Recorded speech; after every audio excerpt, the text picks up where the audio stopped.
Bonjour, je vais vous faire écouter un peu de musique pour que vous puissiez vous rendre compte des qualités d'absorption acoustique d'une isolation en briques de chanvre. Celles-ci de chez Estia Isolation ont une qualité des encoches mâles et femelles tout autour, ce qui leur permet de s'emboîter les unes dans les autres et d'éliminer les ponts thermiques et acoustiques. Elles sont rigides, elles ne s'effritent pas, elles sont dures, elles se reconnaissent au son aigu une fois de plus, comme celle-ci. Donc dans deux pièces identiques, j'ai tapissé un angle de briques, celle-ci, sur la vidéo, uniquement, il n'y en a pas plus, et dans l'autre pièce, rien du tout. Je vous envoie des sons, on les récupère, et vous écoutez la différence.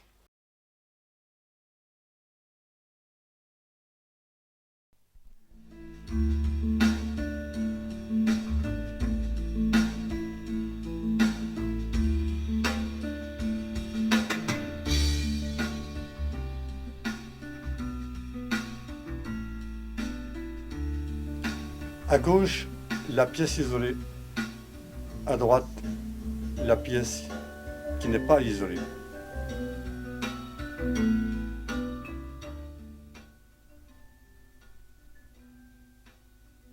À vous, ma chère. À propos d'évaluation subjective des qualités et défauts d'une chaîne de haute fidélité, de nombreux mots et phrases tentent d'exprimer l'infinité des sensations ressenties à l'écoute. Bien entendu, pour un technicien qui préfère les chiffres, ce côté subjectif ne l'intéresse que peu. Surtout s'il se borne à vouloir dire comparer, ressentir des différences. C'est bien, mais par rapport à quoi? Une question pleine de bon sens, tout comme de non-sens. Vu que les sources sonores que nous utilisons, disques, bandes, émissions de modulation de fréquence, sont loin d'être parfaites, il est certain que l'on ne pourrait, à l'aide de ces sources sonores, retrouver un signal parfaitement fidèle à l'écoute. Ceci est plein de bon sens. Cependant, en écoutant de la musique, il s'agit cette fois d'une écoute sensible de sons musicaux, une écoute intelligente, qui peut provoquer sur tout être des sensations identiques. Grandeur, somptuosité, élégance, harmonie, dissonance. Or, un technicien se trompe sans doute lorsqu'il dit que puisque son appareil a une large bande passante, une faible distorsion, il est fidèle musicalement parlant, et que tous ceux qui pensent le contraire se trompent, puisqu'il se base sur des choses sans référence absolue.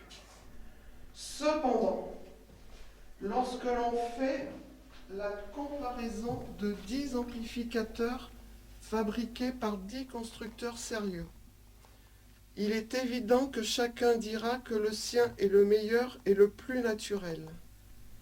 Le lecteur sait aussi que comparer tous ces amplificateurs produiront à l'écoute des sensations musicales différentes, ou même parfois très différentes.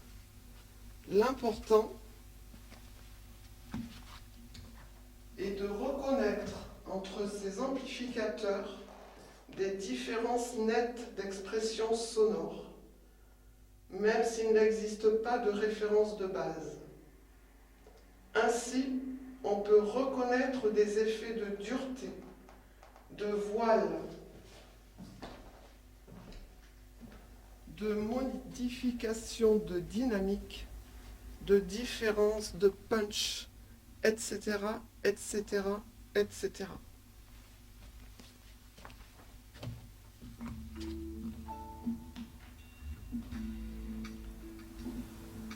Voilà, le test était donc à droite la pièce isolée, à gauche la pièce isolée, en plus si je me trompe, et à droite la pièce qui n'est pas isolée du tout.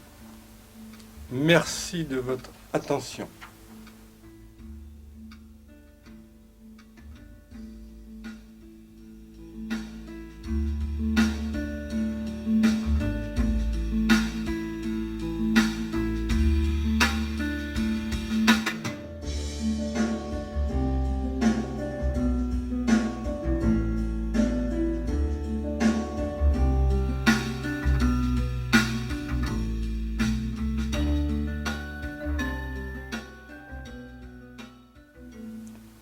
Tout ceci a été fait sans aucune modification du son.